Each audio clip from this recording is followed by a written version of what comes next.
Assalamualaikum warahmatullahi wabarakatuh. Waalaikumsalam warahmatullahi wabarakatuh. Halo semuanya, selamat datang kembali di podcast sejarah.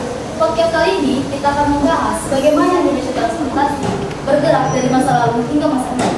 Saya Putri Kaditya Rumapea, host kali ini. Saya Jepina yang juga akan memandu podcast di siang hari ini. Nah, tema kita pada siang hari ini adalah bagaimana perkembangan transportasi di Indonesia. Oke, kali ini kita akan menggunakan cara pandang diakronik dalam berpikir sejarah. Nah, benar tuh. Jadi, konsep diakronik ini adalah cara berpikir yang memanjang dalam waktu, tapi juga terbatas dalam waktu. Maksudnya, kita bisa melihat dari urutan waktu atau kronologi perkembangan transportasi, mulai dari perahu tradisional, dengan kereta api, hingga ojek online. Kali ini kita akan berfokus pada perubahan apa yang terjadi setelah ini. Nah, jadi kita akan melihat proses evolusi moda transportasi yang bagaimana sih jenis satu transportasi itu mempengaruhi munculnya transportasi lain. Dengan demikian, kita bisa menganalisis sejarah transportasi secara unik dan berkesinambungan. Sekarang sudah jelas ya, kita bisa menerapkan konsep diakronik. Sekarang mari kita sambut dua narasumber kita. Sudah bergabung. Ada narasumber satu yang menguasai data sejarah transportasi kuno hingga kolonial. Dan ada juga narasumber dua yang akan membahas era modern hingga digital. Bagaimana kabar kalian berdua? Halo teman-teman, kabar saya baik. Nama saya Ekbarul Faldi. Halo semuanya, perkenalkan nama saya Muhammad Suraya. Alhamdulillah kabar saya baik. Di sini saya akan membahas atau menggabungkan cerita masa lalu dengan masa kini. Jadi kita akan mulai ya pertanyaannya. Nah, untuk narasumber satu, secara kronologis, transportasi apa sih yang paling penting di masa kerajaan dan kolonial? Jadi transportasi utamanya itu yaitu perahu dan kapal tradisional. Misalnya perahu itu kan mengantar barang ke berbagai pulau seperti Pulau Jawa, Pulau Kalimantan, dan lain pulau-pulau lainnya. Dan juga kalau misalnya kapal tradisional itu merupakan sarana untuk orang-orang bisa keluar negeri, seperti kapal feri itu merupakan kapal wisata yang bisa keluar negeri dan kapal yang mewah.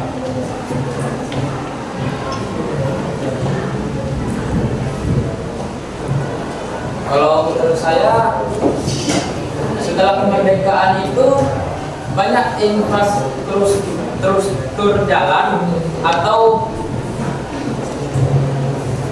kendaraan-kendaraan baru. Bisa dari mulai kendaraan darat, kendaraan laut. Kalau kendaraan darat itu bisa jadi berupa motor, mobil, dan sebagainya. Dan kendaraan di laut itu seperti kapal dan lain-lainnya yang dimana berfungsi untuk mengantarkan barang atau pergi-pergi ke tempat yang tidak bisa kita kunjungi. Wah, keren juga ya jawaban antara Farhan dan saya. Baik, kita ke pertanyaan berikutnya. Kalau di zaman kolonial atau penjajahan bagaimana? Baik, kalau di zaman kolonial itu di abad 19 Belanda memperkenalkan kereta api untuk mengangkut hasil perkebunan mereka. Kalau di zaman sekarang kan udah berlanjut dari masa kini ke dari masa lalu ke masa kini, dimana pastinya di masa kini udah pasti dipermudahkan. Kita bisa memesan melalui aplikasi seperti aplikasi Gojek atau Taxi, dimana setiap aplikasi itu pasti ada biaya tambahannya, dan setiap biaya itu pasti sebelum kita memesannya pasti kita akan membayarnya melalui scan QRIS atau sebagainya. Dan itu akan mempermudahkan kita untuk menjangkau jarak kita, atau ketika kita misalnya tidak bisa mengendarai kendaraan atau berbagai macamnya, lalu kita bisa memakai aplikasi itu agar bisa untuk berkendara dengan melalui tumpangan orang lain.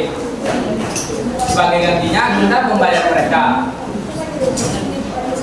Wah, keren-keren sih. Oke, kita akan lanjut untuk pertanyaan berikutnya. bagaimana sih prediksi kalian untuk 10 tahun ke depannya tentang perkembangan transportasi? Yaitu munculnya ojek online seperti Grab, Maxim, dan lain-lainnya. Dan juga itu sebagai bentuk keberlanjutan dan perubahan dari objek konvensional. Baik, kalau dari Kalau menurut saya sih, kalau untuk 10 tahun depan itu mungkin akan lebih maju lagi. Mulai dari upgrade-upgrade-nya, mulai dari cara pembayarannya, mulai dari scan-scan-nya atau segala macamnya. Intinya yang berbasis modern. Oh, seperti itu. Baik, kita lanjut ke pertanyaan berikutnya. Kalau kalian itu suka transportasi apa sih? Kalau saya ya standar-standar aja, paling seperti pesawat, helikopter, kapal, dan kapal feri dan lain-lainnya juga. Wah, keren-keren ya. Kalau saja bagaimana? Apa transportasi yang disukai? Kalau menurut saya transportasi yang untuk saat ini atau yang bisa mungkin digunakan untuk kegiatan sehari-hari, untuk menjaga jarak atau sebagainya macamnya, mungkin ada sebagiannya itu motor, mobil, dan mungkin kalau di kendaraan laut atau sebagainya itu bisa menggunakan kapal dan lain-lainnya. Oh gitu. Kalau gitu ada masyarakat.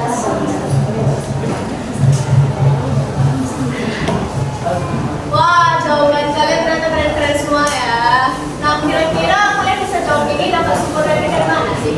Waduh, kalau saya dapatkan sumber ini dari internet, karena kan saya juga sering melihat berita-berita di HP dan tentang demo DPR dan tentang sebagainya, dan juga apalagi tentang transportasi. Mungkin kurang lebih adalah ya, karena informasi itu banyak didapatkan di berita-berita. Wah, keren ya. Kalau dari Sanjaya gimana?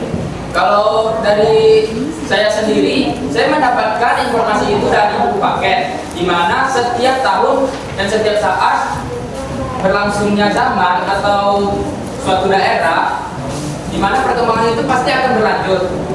Maka setiap informasi itu pasti akan dimasukkan ke dalam buku paket. Maka saya mencari informasi yang lebih lanjut atau yang akan mendatang itu dari informasi yang kita dapatkan di buku paket itu. Gokil sih. Semoga lah yang kalian nanti di kedepannya bisa jadi dengan sukses. Amin. Oke, ke pertanyaan berikutnya. Apa kaitan tema kita dalam materi pembelajaran kali ini? Langsung tugas itu tentang konsep terwujudnya teknologi. Yaitu sebagai belajar sejarah dan politik itu menunjukkan bahwa transportasi itu tidak pernah stagnan dan juga perubahan selalu dipengaruhi oleh faktor ekonomi, politik, dan teknologi. Baik, bagaimana kalau Sanjaya? Kalau menurut saya, setiap perubahan zaman itu pasti adanya infrastruktur baru yang akan berkelanjutan sampai ke masa depan berikutnya, dan seterusnya pasti itu akan berkembang melalui lebih pesat dan sangat banyak yang akan menggunakan sebuah aplikasi atau sebagainya. Wow, betul jawaban kalian. Terakhir nih, apa sih pesan kalian agar teman-teman di luar sana bisa belajar dari sejarah? Dimulai dari para dosen. Kalau dari saya, sejarah itu membuat kita menjadi bangkit dan kedepannya membuat kita belajar untuk tidak melakukan hal yang sama. Wah, bagus sekali ya jawabannya. Baik, kalau dari saya bagaimana? Kalau dari saya, kita bisa belajar sejarah agar bisa mengukir, agar bisa kita mengajari ke anak-anak kita atau ke keturunan kita yang akan mendatang, di mana mereka juga akan tahu bagaimana masa yang lampau itu kita hadapi secara bersama dan seluruhnya. Baiklah, mungkin podcastnya santai tapi sangat berfaedah dan dapat banget vibes-nya. Dan pesan saya, kita dapat belajar dari masa lalu biar masa depan gak ulang kesalahan yang sama. Nah, kalau dari saya, kesan pada podcast kali ini adalah podcastnya ini seru banget. Timnya kompak, terus vibe-nya juga asik nih. Nah, untuk pesan, jangan cuma tahu sejarah, tapi juga pelajaran yang kita ambil. Karena untuk itu, kita bisa dari masa lalu, ini kita bisa berhenti untuk area masa depan. Baik, sampai di sini aja podcast kali ini. Sampai jumpa di segmen